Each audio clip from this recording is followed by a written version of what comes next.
Hey, hey, hey, hey, hey. Our faith at its core actively assumes there shouldn't be norms, right? Because listening to God and doing what God tells you to do today doesn't mean we're going to do the same thing all the time. Doesn't mean it's just potlucks and circles.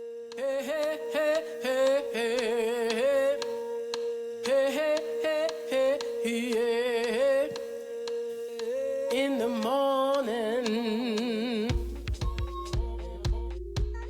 You're listening to The Seed, Conversations for Radical Hope, a Pendle Hill podcast where Quakers and other seekers come together to explore visions of the world growing through the cracks of our broken systems. I'm your host, Dwight Dunston. In Season 6, we are asking questions about love and power. What does love require of us in the face of injustice, violence, and despair? How can we harness the power of our imaginations to lovingly plant and tend to the seeds of the world we are co-creating?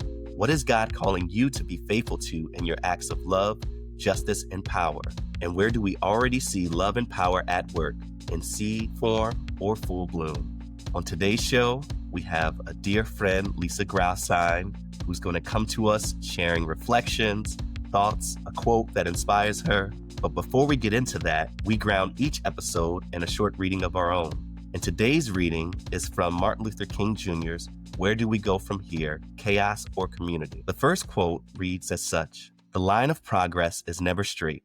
For a period, a movement may follow a straight line, and then it encounters obstacles and the path bends. It is like curving around a mountain when you are approaching a city. Often it feels as though you are moving backwards, and you lose sight of your goal. But in fact, you are moving ahead, and soon you will see the city again, closer by." Our second quote from Where Do We Go From Here reads, "Whites, it must frankly be said, are not putting in a similar mass effort to re-educate themselves out of their racial ignorance. It is an aspect of their sense of superiority that the white people of America believe they have so little to learn."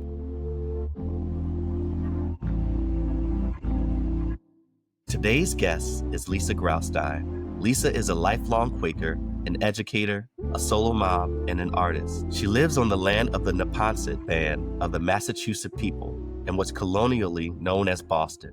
Lisa has spent years working with teens in schools and in Quaker spaces, leading Young Friends programs and worshiping across the wide spectrum of the Religious Society of Friends. These days, she works as a facilitator and trainer in diversity, equity, and inclusion. Lisa also helped launch Three Rivers Meeting and has co-facilitated cohorts of the Quaker Coalition for Uprooting Racism. And I had the pleasure of being her co-facilitator for the 2023-24 cohort. And that time we laughed, cried, raged, pondered, and visioned with folks from all over the country and Canada about the ways Quakers and Quaker organizations can embody new ways of being in the world. I learned so much from this person who seemed to drop into my life, both out of nowhere, and it was divine. It was destined to be. I had heard Lisa's name for a long time, and my first introduction to her was actually being facilitated by her and Neonu Span, who was on one of our earlier seasons, folks might remember. And just being in space and in community and in life with Lisa has done so much for me on my various healing journeys around my spirituality, around racism inside myself, around building across gender, about what it means to be a friend, to be a care worker.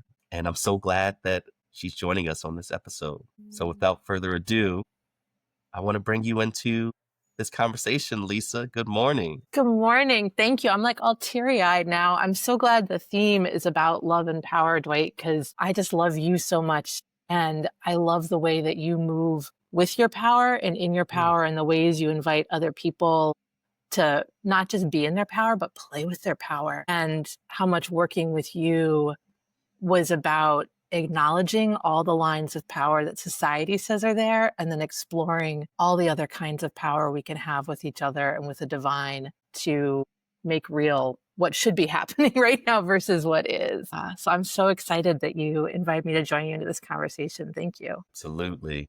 And I'm also teary, Lisa. We've been on some journeys. I feel like we're sort of metal workers and sort of, it's hot. So yeah. The equipment is heavy sometimes. Yeah. It's a little messy. Some sparks flying here and there. You got to watch out for. Here and there. Exactly. And we often turn to each other and just are like, You good? You need anything? I'm going Yeah. to, I got some water. We got to keep doing this work. Yeah. Yeah. I'm thinking about the MLK quote we started with about the winding road and how it can sometimes feel like we're moving backwards. And then there's moments in which the work really shows itself. Yes. We see the progress. And I'm just wondering in your work, in your world, where that has shown up for you recently or historically. I mean, I feel like everywhere, right? Like my whole career wasn't because I went into college saying I'm going to go be a teacher and do this stuff. I went to college not knowing what I wanted to do. And a friend said, hey, you want to do this conflict resolution program? And I ended up devoting 4 years of my life in college to running a program with 300 volunteers, working with kids. And that's how I knew I wanted to become a teacher, right? And each teaching gig I had helped me understand a different aspect of justice, of liberation, right? And led to the next thing. And it wasn't linear. I also think as a Quaker, wine is not how we move. We sit waiting for God to say, here, go do this thing. It's messy, it's complicated. You don't have all the pieces yet, but I put it on your heart. You can't not do it. And every time I've experienced that kind of a leading, it's not been straight. And who shows up to block it? Who shows up to support it? Where it goes? And sometimes you get this nice gradual wind down. And sometimes God's like, nope, done. Peace out. Go to this next thing. Or I need to put you on the bench for a little bit to chill out till we get the next thing. Very few things in nature are straight. Right? Like nature's interested in fluid and interconnected, and moving with nature is where God first put down instructions for how to be, right? That we're born into this incredibly beautiful world that I think probably has every lesson we need to learn for how to live well when we pay attention to it. So yes, down with the not straight. I'm also not straight, so I like that part of it too. That part as well, right? I'm curious, Lisa, our listeners might be tuning in and thinking, but I really want things to be clear and linear. I actually am so not a person who does well when there's coming to a bend in the road and having to be emergent or be flexible. And maybe in your own life, as you're on the windy road, that feeling has also come up for you. So just if there's any tips or strategies you would give our listeners as they look to maybe have more comfort with the windiness or be more centered or spirited? Yeah, I appreciate that question, right? And we're in a time of incredible disruption and disorientation, the most I feel like I've experienced in my 50 years on this earth. When I look at why I freak out about change or why something is not going the way I expected, that is usually a placeholder for issues around control, around belonging, and around safety, right? If I thought it was going to be one way and it's not, do I still have agency? Can I make the things happen that I want to happen? Can I create the environment where I feel secure? Am I still going to have a place here? Is there still space for me here, right? And control and belonging are both also about a sense of safety, perceived or real. And this time, those things are all thrown out the window. Every day there is a new piece coming from the government about who no longer belongs, who no longer is safe or never was safe, but even less safe now, and how what we thought was going to happen isn't going to be what's happening. And I don't cope with any of those things particularly well. But if I look at what's the underlying need, that I can work to address, that I can work to have care for. I can't always give people control, but I can always be part of creating belonging, right? So how do I let you know you are important and vital and I'm going to stay with you? And safety is hard to create, right? Because I'm basing that on my sense of safety, which can be different than yours. But if we can be open and explicit about what do we need to get towards safety, as a sex ed teacher for a gazillion years, and we don't talk about safe sex, we talk about safer sex. We're constantly in a process of how do we make relationship, how do we make community safer? And that's very different because it's not about the end goal. It's about what in this moment do we need to do to make things safer? And so I think about that in moments of change, of not how do we back away from a change that maybe needs to happen, but how do we work to make it safer for everybody involved? And in the racial justice work you and I do, right? It's that dance of belonging and calling in and calling out, and there's still belonging and you can still be a part of us, but this thing is not okay. We come from a culture that says things have to be rigid and you're in or you're out.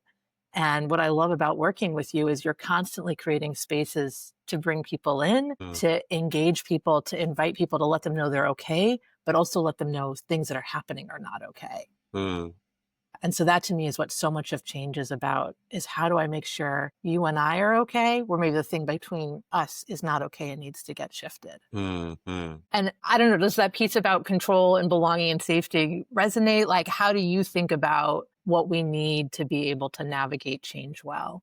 Yeah, it resonates for sure. And I was thinking about facilitating rooms together and trying to cultivate a sense of safety. And some people were going to be really coming in really relaxed, feeling safe, and some weren't. And that was often based on race, right? And other experience for sure. But in a program that was really focused on race and uprooting racism, thinking about supporting folks to feel a sense of belonging, feel heard, feel valued, appreciated, accompanied in their own experience. Just thinking about pretty early in that time together, that cohort, you and I modeled this sort of fishbowl. And I remember not feeling very safe in that moment, right? There was stuff I didn't feel like I could quite show about my experience as a Black person quite yet to that group. You know, you and I have the combos, but there was still, for me, even as the facilitator, wanting to feel safety in the space. By the end, I know for myself, there was a level of safety that I had cultivated inside myself and with the group that I think allowed me to show up more powerfully, you know, or maybe it's differently power in a different kind of power. Cause I think there's also power in protection. I think there's power in containment as well. Being able to get feedback about what's not working for someone and not crumble, you know, but see that as an act of love. And that's ultimately in service of this greater love trying to come through the space. It's hard to do. It's hard to get feedback. It's hard to make mistakes. It's hard to cause harm and get called out on it and have to relate to a group differently because of the harm that you cause. I understand all of that. And there's something else that when I hear you talking that is calling to be grounded in the space or to be centered in the space, not my own feelings or desire to get it all right, but like love, you know, which looks messy, you know, at times.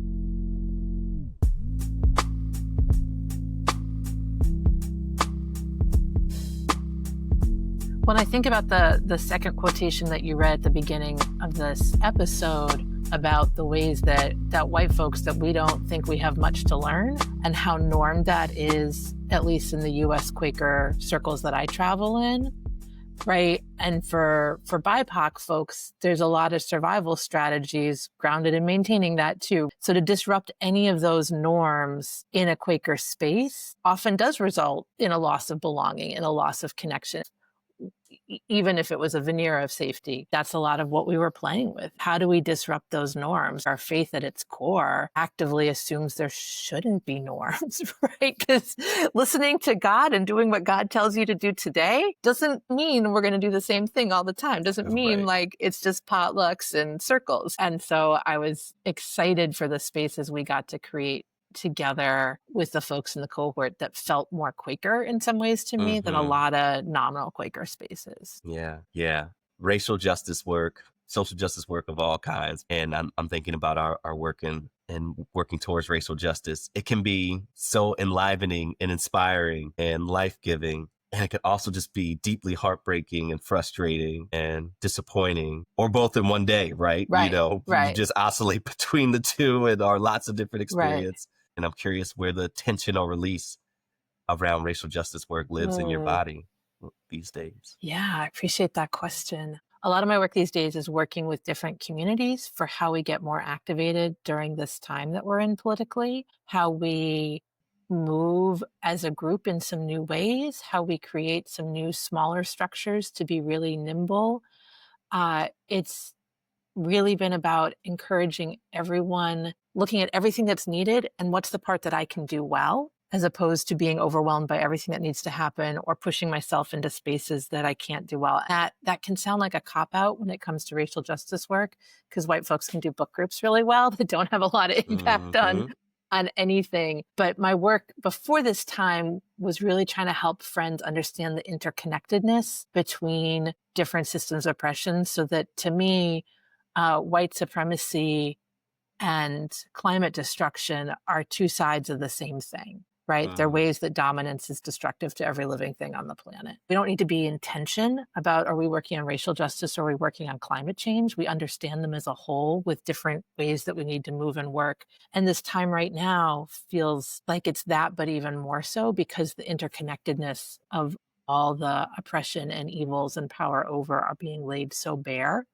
They've always been there in our country, but they're being magnified and laid bare in some new ways. So how do we, as a person and as a people, move well together in some bold and radical new ways? Because this is it. We're at endgame, and we've got to do it.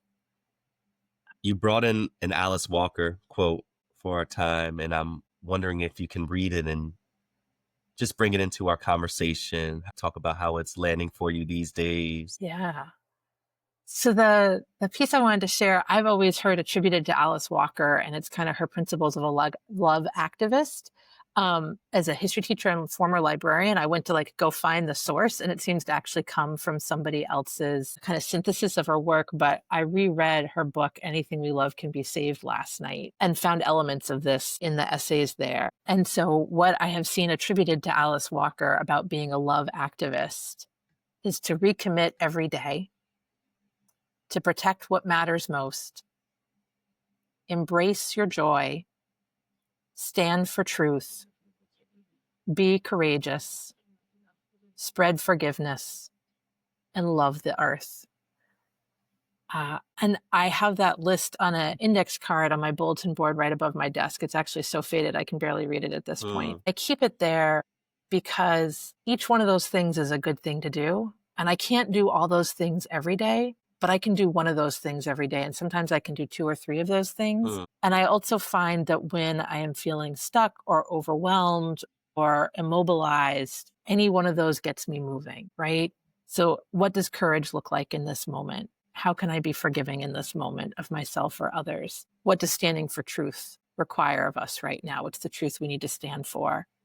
What does it look like to embrace my joy? If I'm operating from a deficit of joy, I'm not operating very well. So how can I be joyful? Protect what matters most. And that's not a singular thing. That might shift depending on the situation and the time, but looking at any situation of what matters most to protect. And to recommit every day. Right? That the work can be exhausting, it can be tiring, it can be complicated, the times can be overwhelming. But if I recommit every day, that means I'm committing for the next 24 hours. And that I can always do. And then love the earth. And Alice Walker, in so many ways, in both her essays and her novels, loved the earth and understood the earth as mother and as teacher and as divine. And so also when I'm stuck, where do I go back to the earth? Not just to reground myself, but to put myself in creation and see what creation has to offer. I was listening to a radio story yesterday about sharks. The expert on sharks was talking about how sharks have survived 5 mass extinction events. So mass extinction events are when 90% of the species on the planet die. Sharks have survived 5 of those. This researcher was talking about how they're facing a 6th right now, and they may or may not survive this one.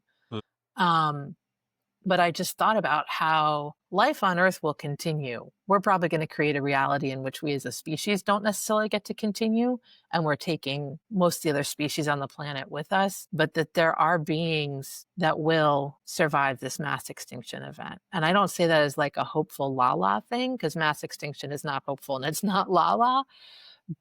But if I put our justice work on that time frame, then it's not about hope or lack of hope. It's about doing the piece now so that the pieces down the road can keep happening.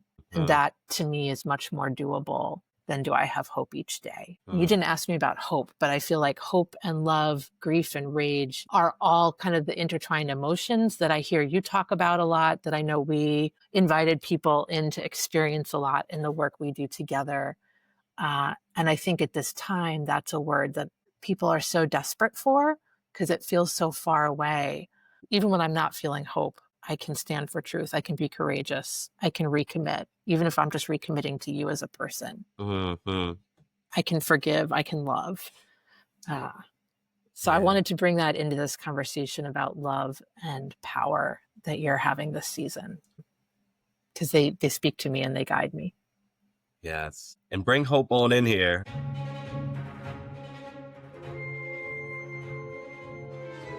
We were nerding out before we went live, but we were talking about Star Wars. Yeah. And episode 4 of Star Wars is what? A New Hope, right? Yeah. And because this is the Seed podcast and I don't want to get too nerdy, make this a Star Wars podcast. But the resistance, talk about being on the brink of annihilation. Right. There's so many metaphors in Star Wars that I really appreciate. But there's something about, just bringing into focus the role that hope plays in justice, in love, in cultivating joy, in letting our hearts break. Yeah. All of that. Sometimes I know for me, I want love to be gentle and feel good the whole time. Sometimes love actually means saying the hard things, or stepping back, or showing up in a space even when it's not easy. A very personal moment of love and hope that shown up recently was I had experienced some very, very hard things and was carrying them in my being in a way that was not healthy. And so I gathered some friends to just hear my story, hear my experience. And I wasn't asking people to solve, to help, to offer advice, but just to hold a piece of it so that I could release it from my being. I could release it from my physical body. It could stop having as much impact on me as it was. And after I did that sharing and I burned up what I had written to really release it and move it on, I did invite friends just to say something. So something they were feeling, something they heard, who were a part of this. What I received back was so beautiful. One friend who didn't speak just took notes. A few weeks later, sent me this beautiful accordion folded book they had made with abstract prints they had done on each page in different colors with some of the words that people said kind of on, the words were written as if they were following the flow of water or a tree branch, very organic. And it's hard for me when I'm big in my feelings to hold on to that feedback. So having this gift was such a piece of my own healing in being able to hold on to it and being able to go back to it, to have it made as art, to have it be fluid. And I think about the ways in other groups that I'm working with more broadly, where in the middle of doing hard work, we might stop and dance together. At one group of folks that I was a part of organizing, a bunch of people didn't know each other. We were across a big geographic area, invited people to share stories of resistance that they had been a part of. And then out of those stories, they had to introduce their partner using just 3 adjectives to describe this person they had just met. And what was astounding was, even though those people, in most cases, did not know each other, it was a very professional setting. So it tends to be a little, everyone was in suits and stuff, kind of corporate. The adjectives people were using to describe each other were so powerful and were so true, because in sharing one story of resistance, witnessed or experienced, so much of who someone's spirit is came through. And I think about doing that is what we need right now. The hope is not going to come from, is this government going to change at the rate I need it to change? The hope is going to come from, can I be with you, friend or stranger, in a way that is truthful and real and justice oriented, and see you and have you see me, and can we strengthen each other? And can we magnify that out to be the change that has to be happening now? We see that happening in pockets all over the country. And so I also think about how we hold on to the stories that maybe aren't getting frontline press coverage, but that are about people dancing and singing and caring and protecting each other in this time that is trying to destroy all of that. Yes. Where are you seeing hope and love? Where is that showing up for you? Thank you for sharing.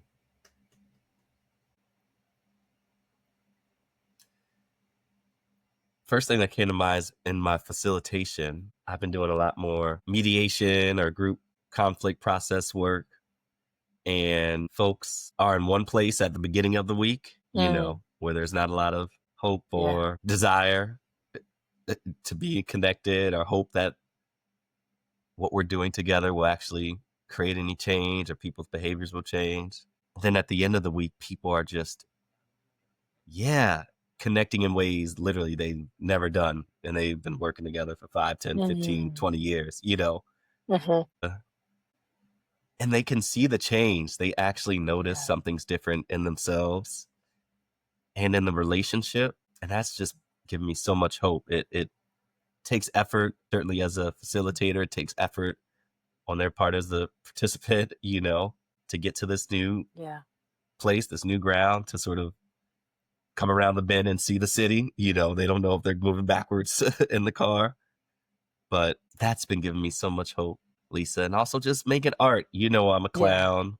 I do a lot of theater work, and we make it a practice when we connect to share about our art, you know, the art we're making, even in these times. It really sustains both of us to be creative in that way. And, you know, I would say those things are some moments of hope and love. I know one of the other King quotes we talked about, maybe talking about this podcast, is one he has about the relationship between love, power, and justice. Yes. I think about the relationship in part between love, power, and justice is the ability to hold, but with motion, with things to flow in and out, with different sizes and shapes, and able to move it in such a way that each time I look at it, I have a new perspective and a new orientation, and invites a new way of thinking or moving. That is another project I'm getting to work on right now that is really fun. And near the solstice, to think about what it is to create light in the night. The show will be during Samhain, during the end of October, beginning of November, when it's starting to get very dark. Well, I love hearing about those art projects, Lisa. I've seen your art. I have a bowl that you've made me with holes in it. Thank you for sharing. So exciting. How do people see your artwork, Lisa? I have an Instagram page for a lot of my pottery. It's just my name, so Lisa Graustein. We've talked about change, we've talked about love, we've talked about power, we've mentioned grief a little bit.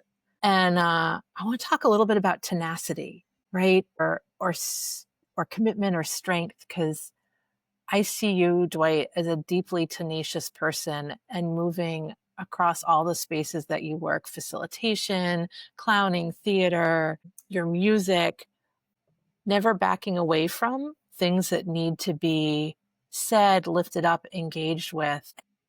That's something else we all need right now, is to remind each other how we can be tenacious. Are we imagine limits for ourselves? There's actually a recipe that we can tap into. Sort of intangible things like prayer. You know, I don't move into space without prayer, any facilitation space without prayer anymore, because I've just seen the miracle of prayers and being in someone holding space. You know, Lisa, you and I were facilitating, and we had elders in that space whose only role it was to hold the container and pray. And in my assessment, we don't get through those 10 months without Polly and Campo and Retta, who stepped in, really holding us, because we're up against hundreds of years of racism and dehumanization and shame and hate and all these things. On paper, or maybe somebody looking outside of us, our group, they would be like, what are y'all doing? That'll never work, right? That'll never work. But we had some key ingredients, and I would say that whole group tapped into a tenacity. But certainly you and I are like, no, if we keep working at it, there's actually stuff that we can do, stuff that our bodies could do. Our bodies could do it together. Our stuff our spirits can hold.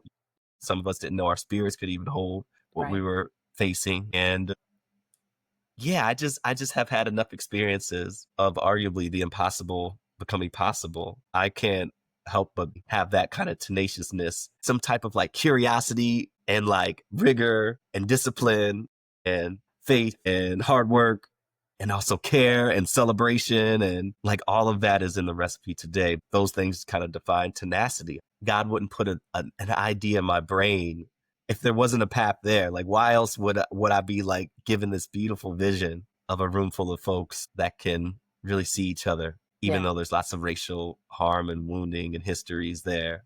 Like, I can literally see it in my head. Why would Spirit plant that and have that not be able to have some sort of pathway to get there? I just thank you so much for being on the podcast and being so generous with your stories, with your spirit, with your insights. I can't wait for our listeners to hear this episode and also to interact with your work, your artwork, and your world work. Your hands are in so many different things. And I'm just so grateful that you're here on the planet at the same time as us and our listeners. Yeah, it gives me so much hope. So thank you, Lisa. Thank you, Dwight. Thank you for this invitation. Thank you to your production team. I always love talking to you. I always feel more grounded and expansive after time with you. And I listened to a few other episodes of The Seed before this recording time. What a gift you're giving, not just to the Quaker world, but to the broader world. The ways that you invite people in to real and honest conversations that have space for pain and depth, but also are really grounded in joy and possibility. That particular blend, I feel like we just need so much right now. And so I thank you for this ministry that you're doing among us and for us, and that will continue to reverberate.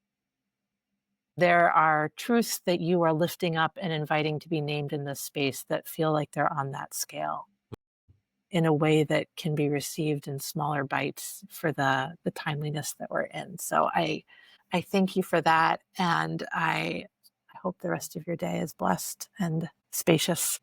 Thank you, friend. Love you. Love you too.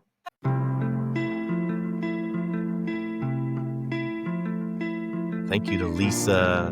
Thank you to our listeners for being in this conversation that took us many places. And some of the words standing out for me are hope, love, tenacity, art, winding roads.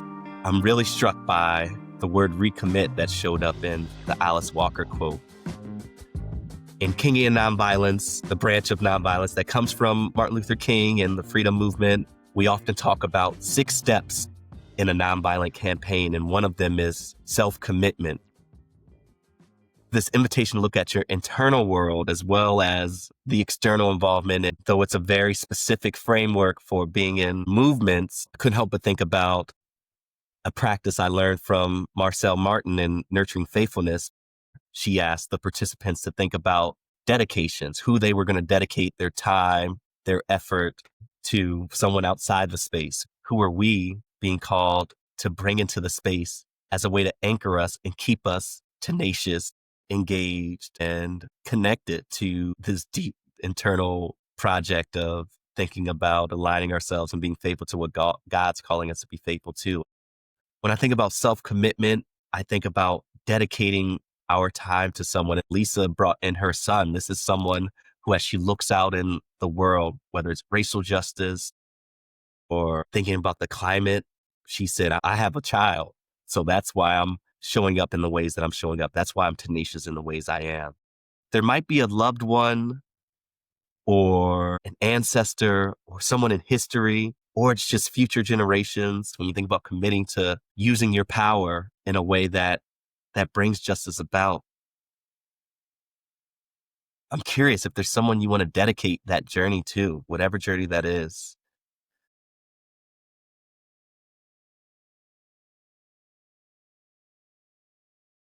Commit your day to one person and hold them on your heart. Think about them often in your day and see how that shapes the ways that you show up. Do you notice yourself expanding, feeling more possibility, inviting in more love? Do you notice yourself maybe more contemplative, more inward? Yeah, questioning some of the ways that you move. Whatever happens, it's just right. The invitation is to dedicate your day to one person and just see how that informs your day. And feel free to email us or reach out if you have any insights or you tried the practice and something new rises to the top, a new idea, a noticing. Know that we'll be holding you in light and love as you turn away from this podcast and move in the rest of your day with a dedication on your heart. Thank you, friends.